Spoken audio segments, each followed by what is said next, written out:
Welcome to Comic Power. I am your host, Comic Killer 72. Today we're doing a new segment called the Quick Flip. In comic book investing terminology, the quick flip normally means you have something for a very short period of time that you sell for a profit and had no intention of holding it for the long term. At my channel, I'm going to incorporate the phrase quick flip and make it mean real down and dirty, real fast information about this channel and other comic book news. And today we're going to do it in 9 minutes, 45 seconds. Okay, now that you understand, let's go ahead and get right into it. And once again, the lead story is the juggernaut, which is Black Panther. I know you're getting tired of me talking about it, but this thing is a cultural phenomenon like Star Wars dropping for the first time in 1977. It also made history as only the second movie of this century to hold the #1 spot at the box office for 5 weeks in a row. The other one was Avatar, which was released back in 2009. So not even the Avengers, not even The Force Awakens, none of them finished 5 weeks in a row. Only Avatar and Black Panther. That's the type of tier we're talking about here. At the time I made this video, it's been out for 35 days. It's already made $1.2 billion.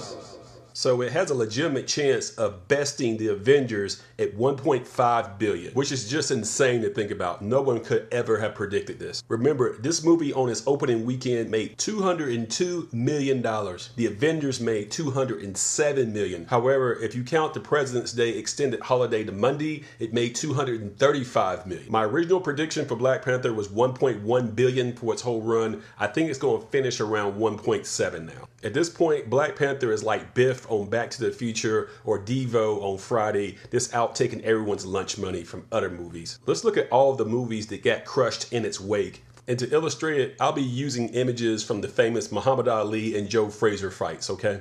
So here we go. Annihilation makes its debut at the box office on February 23rd. Down goes Frazier. Red Sparrow makes its debut on March 2nd with Jennifer Lawrence, a huge star, headlining this film. Down goes Frazier. A Wrinkle in Time makes its debut on March 9th with direction from Ava DuVernay, who turned down Black Panther.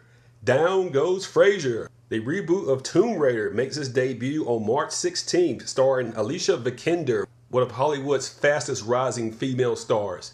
Down goes Frazier. No one could have predicted that this film was going to do this well. Well, the question is, it can't stay #1 forever, so what is going to dethrone Black Panther? Well, the contestants are Pacific Rim Uprising, which makes its debut on March 23rd. It stars John Boyega from Star Wars fame and Scott Eastwood, and is produced by Oscar-winning director Guillermo del Toro. So it's got a lot going for it in that regard. Unfortunately, the advanced reviews from the critics only give it a 46% on Rotten Tomatoes. In saying that, I think it has a 50% chance of knocking off Black Panther for the #1 spot. If Pacific Rim Uprising can't get it done, then March 29th is the debut of Ready Player One. This is Steven Spielberg getting back in the mix as director. Spielberg doesn't need any introduction. He's a legend among legends. He practically invented sci-fi fantasy as we know it. So if Pacific Rim fails to dethrone King T'Challa, then I expect Ready Player One to do so. I would give it a 98% chance of dethroning Black Panther. Does Pacific Rim and Ready Player One have a chance to take the #1 spot away from Black Panther? Speak up in the comments.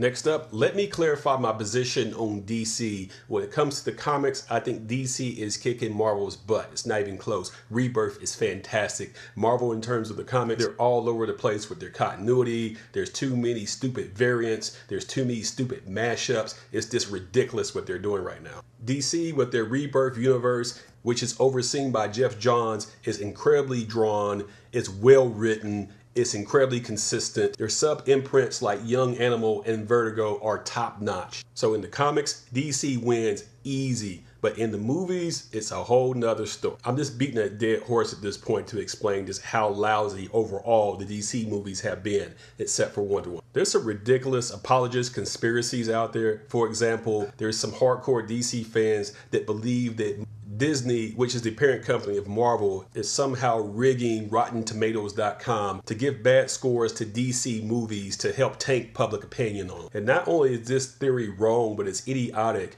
Rotten Tomatoes is owned by Warner Brothers, which is the parent company of DC. Why would they take bribes to tank their own movies? That doesn't make any sense. Let me restate my position one more time on what DC should do. Release Aquaman as a standalone movie. It's already done. James Wan's directing. He's an excellent director. Hope for the best box office you can get, and then put a lid on it. No more Aquaman after that. Let Wonder Woman have her trilogy. She's going to release part 2 in 2019 and part 3 in 2021 to wrap it up. And don't do anything else during that time period. No Batman, no Superman, no Shazam, no Flashpoint. Fire everyone at Warner Brothers that's VP or higher, including Kevin Tsujihara, the CEO and chairman of Warner Brothers, who's directly responsible for ruining the DC films. Find out who's the number 2 man for Kevin Feige over at Marvel. Hire that guy away and put him in charge. Start hiring actors and directors in 2019. Relaunch the newly formed DCEU in 2022 with a Batman movie directed by Tim Miller. That's what you do.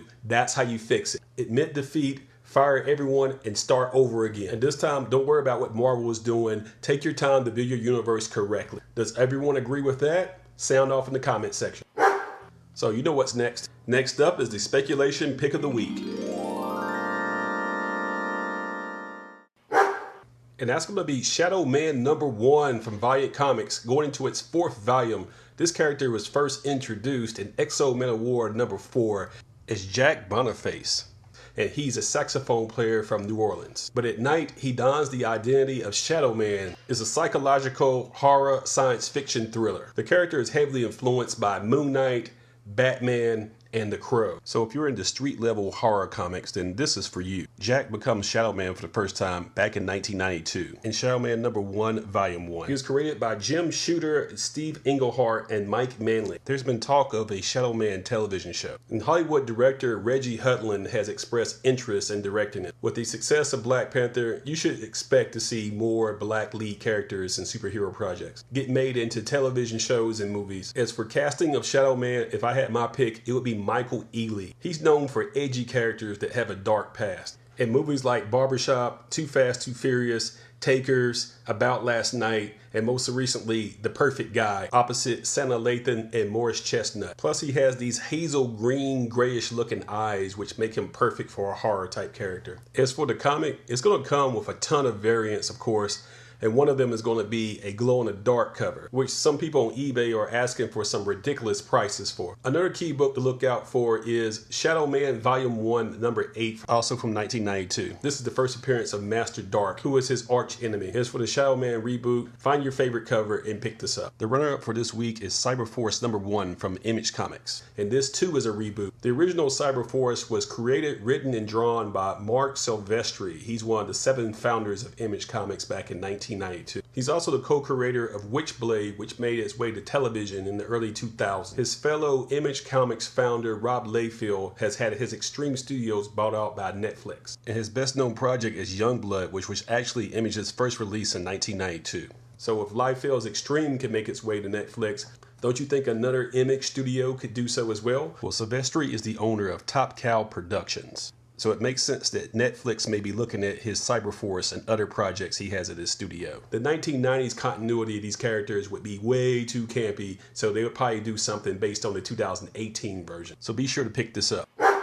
If you're new to this channel, or if you forgot, I do sell key issue comics on eBay. And the name of my store out there is One Stop Thrift Shop. I sell sports jerseys and other pop culture memorabilia, but 90% of what I sell is comic books. And as I mentioned before, these are key issues. I don't just sell junk. Be sure to go out there and take a look. I'll put a link in the description. I ship very quickly with very good protection in the padding, and my feedback score is 100%. So it's safe to shop with me. I got books out there from the 1970s to today. I'll put a link in the description. You know the drill. Subscribe to this channel, give it a thumbs up, and share it on social media so others can learn about comic power. Once again, thank you to all my subscribers and viewers. It only gets better from here. This is Comic Killer 72 saying bye-bye.